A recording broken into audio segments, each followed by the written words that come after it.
আকৌ এই হাবাঘাটিত কমিছিলে বুলি কৈছে আজি আকৌ বাঢ়িলে বাঢ়িলে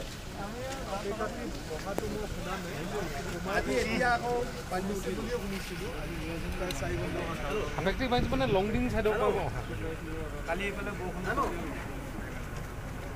কালি কিন্তু আমাৰ এইফালে হাবাঘাটি চাঙে মোৰ সমষ্টিটো ধেমেলা লগাইছিলে 3টা জেগাত কালি কমিছিলে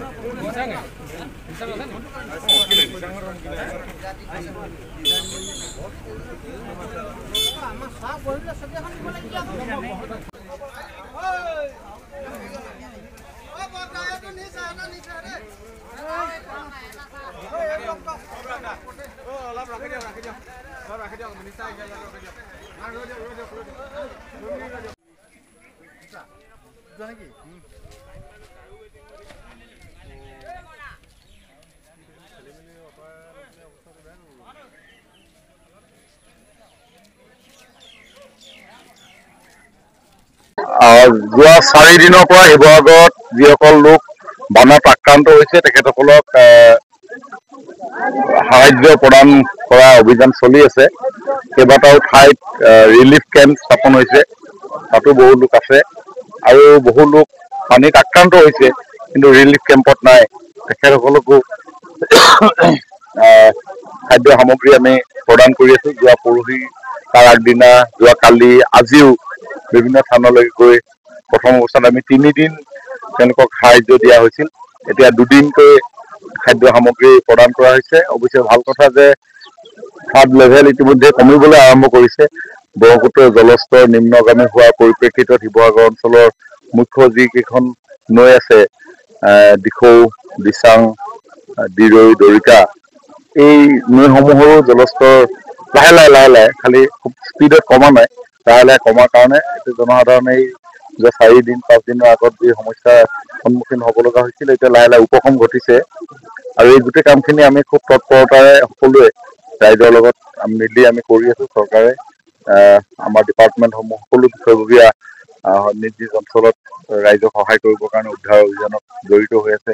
food and civil supply department, PWD department, PNRD department, revenue department, disaster management, all department, সকলো ডিপাৰ্টমেণ্টে খুব কাম কৰি আছে। মই ভাবো যে লাহে লাহে ফ্লাড লেভেল কমাৰ লগে লগে আমি ক্ষয় ক্ষতিৰ হিচাপ ল'ব লাগিব, কাৰণ বহু লোকৰ ঘৰ জলমগ্ন হোৱাৰ পৰিপ্ৰেক্ষিতত ডেমেজ হৈছে। গতিকে যি আমাৰ ঘৰ ক্ষতি হ'লে প্ৰদান কৰা যি ধনৰাশি, সেই ধনৰাশি যাতে 15 আগষ্টৰ ভিতৰত আমি ৰিলিজ কৰিব পাৰোঁ, তাৰ কাৰণে চাৰ্ভে চলি আছে আৰু যাতে কোনেও বানপানীৰ পৰা যাতে সৰ্বশান্ত হ'ব লগা নহয়, তাৰ কাৰণে যৎপৰোনাস্তি চেষ্টা মাননীয় মুখ্যমন্ত্ৰী ডাঙৰীয়াই নিৰ্দেশ দিছে। আৰু সেইকাৰণে আমি 2-3খন জিলা আমাৰ মন্ত্ৰীসকলক ভগাই দিছে। আজি মই শিৱসাগৰত যোৱা পৰহিৰ পৰা ঘূৰি আছো আৰু আজি বকতা অঞ্চললৈ আহিছো। ইয়াতে ইতিমধ্যে ৰিলিফ দিয়াও হৈছে আৰু লগতে সমান্তৰালভাৱে যাৰ ডেমেজ হৈছে ডেমেজ ৰিপৰ্টো আমি ল'বৰ কাৰণে প্ৰশাসনক আমি নিৰ্দেশ দিছো। হয়, পশুধন যিসকলৰ পশুধনৰ মৃত্যুমুখত পৰিছে তাৰ কম্পেনচেশ্যন আমি দিম, কিন্তু তাৰ কাৰণে জৰীপটো কৰিব লাগিব কিমান কি হৈছে কি নাই হোৱা। দেখা যায় যে আপুনি বানপানীত ৰিলিফ পাইছে, তাৰপিছত যিটো মেডিকেল যিটো হেল্প লাগে সেই বস্তুটো আপোনাৰ কেনেকুৱা পদক্ষেপ ল'ব? ইতিমধ্যে মই পৰহিদিনাখনো ৰিভিউ কৰিছো, আমাৰ হেল্থ ডিপাৰ্টমেণ্টক নিৰ্দেশ দিছো আৰু খুব ভালকে এবাৰ কিন্তু হেল্থ ডিপাৰ্টমেণ্ট আপোনালোকে লগ পাইছে নাই নাজানো, কিন্তু মই যেতিয়া ঘূৰি থাকোতে আমাৰ এম্বুলেন্সৰ একদম মোবাইল আপোনাৰ হেল্থ টিম ঘূৰি আছে আৰু বিভিন্ন স্থানত চেণ্টাৰ কৰি এই মুহূৰ্তত প্ৰয়োজন হ'বলগীয়া যিসমূহ দৰৱ সাধাৰণতে সেই দৰৱসমূহ বিতৰণ কৰি আছে। আৰু পানীত ক্ষতিগ্ৰস্ত যিবিলাক আবদ্ধ হৈ থকা যিবিলাক বিশেষভাৱে চিৰিয়াছ ৰোগী, স্পেচিয়েলি আপোনাৰ প্ৰেগনেণ্ট ওমেন, সেইবিলাককো ইভাকুৱেট কৰি পিনি আমি জয়সাগৰ হস্পিটেললৈ কেইবাখনো স্থানৰ পৰা স্থানান্তৰ কৰিছো। গতিকে হেল্থ ডিপাৰ্টমেণ্টৰ যিখিনি কাম খুব সুন্দৰভাৱে হৈ আছে। আপোনালোককো মই অনুৰোধ জনাইছো, যদি আপোনালোকৰ নলেজত থাকে, কাৰণ বহুত কথা থাকি যায়, কাৰণ আপোনাৰ বানাক্ৰান্ত লোকসকল নৰ্মেলি নৈৰ কাষত বেছিভাগ থাকে, গতিকে তেওঁলোকৰ কাৰোবাৰ যোগাযোগ লেট হৈ যাব পাৰে, আৰু এতিয়া এইটো সময়ত ইলেক্ট্ৰিচিটিও আপোনাৰ ব্যাহত হৈ থাকে।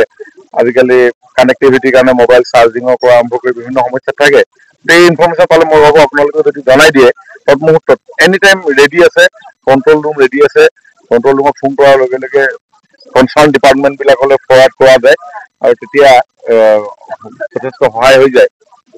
মই অলমষ্ট ঠিকে আছে, কাৰণ মই দুদিনত মানুহৰ মুখত বানপানী হ'লে যেনেকুৱা ধৰণৰ এটা আতংক সৃষ্টি হয়, ভয় ভাৱ সৃষ্টি হয়, খং উঠে। ঘৰখন নাইকিয়া হৈ গ'লে, ডুবি থাকিলে ডেফিনেটলি কাৰ ওপৰত খং উঠে এইটো কোনেও নাজানে।